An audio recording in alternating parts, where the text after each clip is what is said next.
Senin, nah kalau itu kami bisa sampaikan rencana Senin kami akan mendatangi Kejaksaan Negeri Jakarta Selatan sehubungan dengan ada dua hal ya. Pertama tahap 2 itu pelimpahan tersangka juga berkas-berkasnya.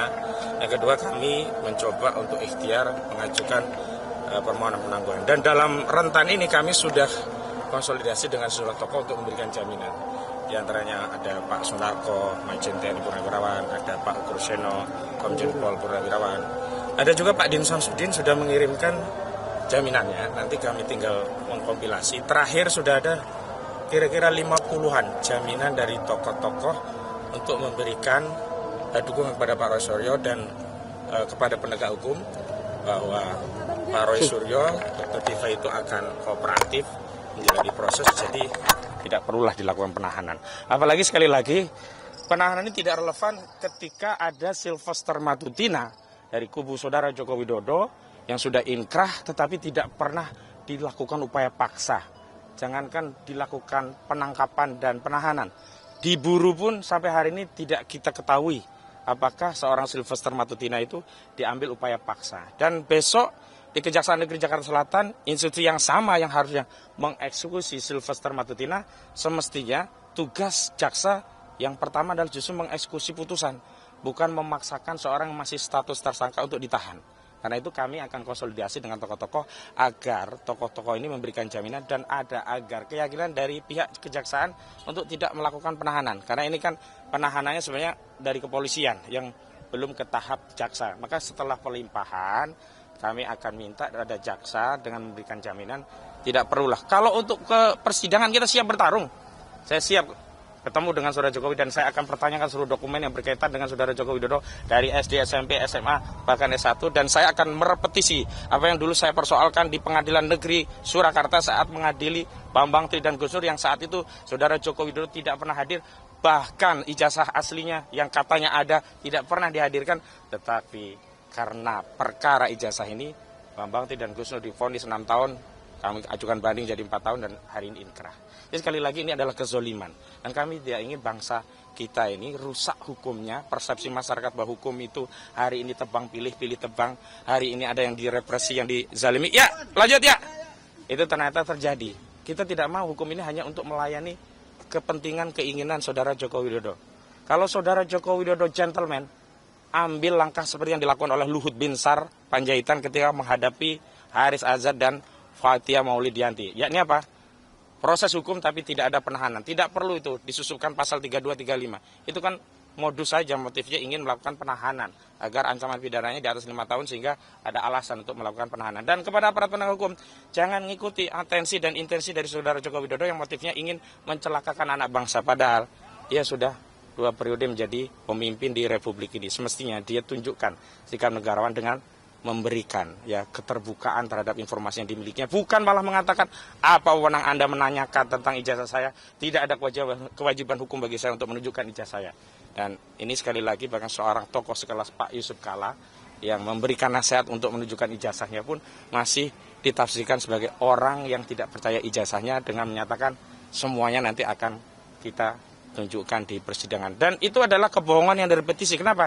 Dalam sidang pidana yang punya kewenangan untuk mengajukan bukti itu bukan lagi orang yang melapor, tapi sudah berpindah kepada jaksa.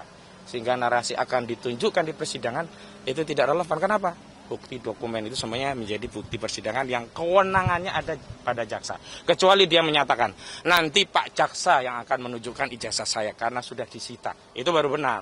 Nah, ini sekali lagi mengkonfirmasi bahwa apa yang disampaikan secara berulang oleh saudara Joko Widodo bahwa dirinya akan menunjukkan ijazahnya dari SD sampai S1 UGM-nya untuk ditunjukkan di persidangan itu adalah kebohongan yang direpetisi. Begitu ya? Kalau hari Senin selain penangguhan penahanan, apalagi Pak yang akan diupayakan oleh tim kuasa hukum? Yang pertama kita menghadiri serah terima antara tersangka dan barang bukti kepada kejaksaan, dari penyidik kepada kejaksaan ya.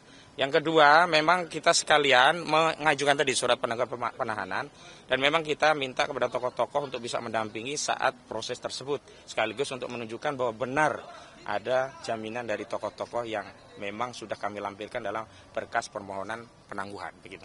Tokohnya siapa? Oh, itu nanti tanyakan penyidik ya. Ya, Komjen Pol Ugroseno, kemudian Pak Saididu, Pak Marwan Batubara, kemudian ada juga Pak siapa tadi? Yang kemarin datang itu tokoh-tokoh kita itu? Oh ya udah tadi. Nah, kita juga masih terus mengkonsolidasi tokoh-tokoh lainnya. Nanti ini juga gabungan karena ada LBH APPP Muhammadiyah juga terlibat. Nanti ada juga konsolidasi dukungan dari Pak Gufroni selaku ketua tim LBH AP Muhammadiyah yang juga bersinergi dalam pembelaan kasus ini. Juga di tim ini juga kita akan konsolidasi dengan Pak Danin siapa? Yang di Australia itu lupa aku namanya. Denny Indrayana ya, yang memang bagian dari tim ini, dan kita konsolidasi juga dengan tim-tim yang lain bersama Pak Refli Harun dan yang lainnya. Kira-kira itu ya. Tapi kalau timnya memang kita udah banyak ya, ada Pak Ahmad Yani dan yang lain juga akan terlibat dalam menangani kasus ini. Buat rawat inapnya nggak tahu Bang sebenarnya. Ditanyakan saja ya, bukan kewenangan kami. Nanti saya salah, kesehatan kan bukan urusan saya. Seperti pendukung Joko Widodo, ada Jokowi siapa itu Freddy Alek Damanik menyatakan Pak Jokowi sehat, lalu RTPSI marah-marah, itu kan bukan kewenangan dari Projo ya, atau relawan. Nah, saya nggak mau masuk, saya tetap proporsional sesuai dengan apa yang menjadi kewenangan saya ya. Oke, cukup ya. Pak, ada rencana mau pra-peradilan, Pak? Pra-peradilan di waktu yang mepet ini rasanya tidak relevan, apalagi ketika kita ngajukan pra-peradilan, kemudian berkas dilimpahkan kan kita gugur, kehilangan objek, itu ya buang-buang waktu saja lah ya. Tetapi bahwa penangkapan Pak Roy itu adalah penangkapan yang tidak beradab, ya kami sampaikan kepada rakyat. Karena saya ingin rakyat itu ikut mengadili perkara ini. Kenapa? Kita tidak terlalu percaya pada proses peradilan ketika prosesnya itu sendiri sudah tidak adil. Bagaimana mungkin orang dijemput secara paksa, ditangkap, ditahan, pada sebelumnya sudah kooperatif, wajib lapor rutin, tetapi dilakukan tindakan. Dan tadi ada hal yang penting untuk perlu saya konfirmasi. Kalau akan ada media yang nanya-nanya ke saya, ini ada nggak video penangkapan Pak Roy? Saya katakan kalau ingin situasi apa penangkapan itu, nontonlah film G30 SPKI. Seperti itulah kira-kira cara dari penyidik melakukan penangkapan. Padahal bisa WA dulu. Tidak sempat buka baju, tidak sempat mandi, bahkan hanya cuci muka. Nggak boleh bawa sendal. Untungnya tidak diperlakukan seperti Charlie Chandra yang hanya pakai kaos sama celana pendek. Untungnya sempat pakai sepatu, pakai baju dari yang ada apa adanya saja. Dan istri ketika meminta ada lawyer untuk mendampingi. Sebenarnya kami juga tidak akan menghalangi penangkapan. Paling tidak kami memastikan, oh benar ini dari aparat yang berwenang. Oh aman klien kami dibawa. Karena saat itu khawatirnya ada gerombolan yang tidak dikenal, pura-pura bawa identitas, surat tugas, ngambil klien kami, kan khawatir tiba-tiba seperti Andri Yunus tengah perjalanan atau dibuang di KM 50, di dar-der-dor seperti di KM 50. Tapi qadarullah alhamdulillah ternyata memang dari Polda. Nah, sampai di titik itu kami hari ini tidak khawatir dari sisi bahwa memang yang menangkap adalah pihak yang berwenang, tapi penangkapannya dilakukan secara sewenang-wenang. Oke, kita dulu ya. Terima kasih, Pak.